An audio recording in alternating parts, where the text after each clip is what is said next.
Now, to discuss the peace accord even further, I'm now being joined by George Anwayi, who is the Assistant Program Manager, TAF Africa. Good evening, George. Good evening. Thank you for coming. Thank you for having me.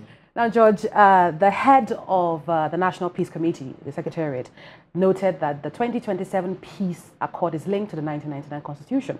So there is the legality behind it. So, but despite this legal backing, critics are still dismissing the signing as a choreographed, what do they call it, lie.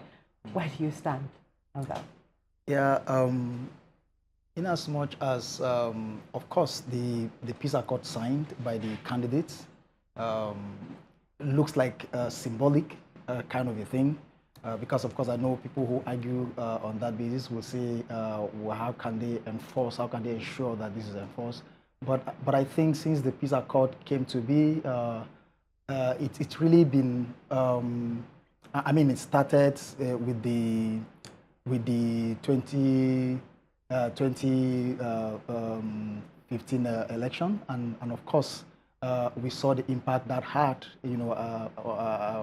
during that period, because of course it was tensed. Nobody knew what to expect. So you believe that accord helped? It helped. Dow's attention? It helped. It helped, and and that is why it's still relevant even till date.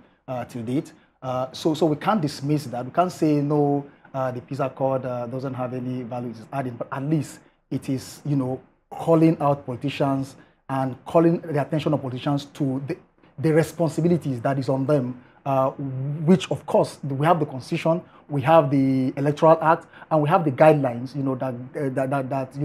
that guide political parties on how to conduct themselves, on how to go about campaigning and all of that. And of course, this particular peace accord is significant in the sense that it is focusing on issue-based campaigns, So and that was the first, and which is very commendable.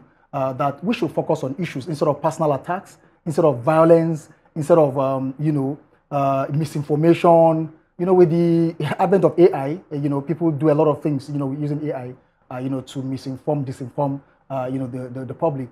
So for me, it's significant. Let's focus on issues. So how do we hold them accountable, right? I'm asking this because let's take Osun State, for example, right? The same peace accord was signed, right, in Osun State, but then we now saw cases of violence, not just the violence, but also the leaders also threatening violence, calling for, violent attacks against opposition. Does that really work? So we don't expect the peace committee, we don't expect the National Peace Committee to do the work of the police, to do the work of the law enforcement agents. We have constitution, we have our laws in this country. We have law enforcement agents who are supposed to enforce the law. Where anybody, goes against the law, the person should be arrested and prosecuted. So for God's sake, the citizens must do their job. Okay. We can't, we can't begin to, take on the peace accord to say, take on the peace committee to say they should do the work of the police. What then is the work of the law enforcement agents? Well, indeed, like, a major controversy during the signing ceremony was the absence of key political figures, including our president, including the presidential candidate of the ADC now. Now, how, in your opinion, how do these high-profile absences undermine public confidence? I sincerely expected to see Alhaji Atiku Abubakar, the candidate of the ADC, and the ADC represented. I want to see the president, the candidate of the APC there. It has a way of giving, the whole event a new, a different kind of. It makes everybody feel these people are committed to peace. I know the SGF represented the president, to sign on his behalf, but I would have loved to see, the APC candidate, they're signing this, which is the president himself. It will go a long way to, inform his supporters and other Nigerians that the president himself, who is the current president, is committed to peace, and that will send a strong message. Of course, despite that, we won't say that the peace accord is a failure. No. Of course, other candidates were there, and the president was represented by the SGF.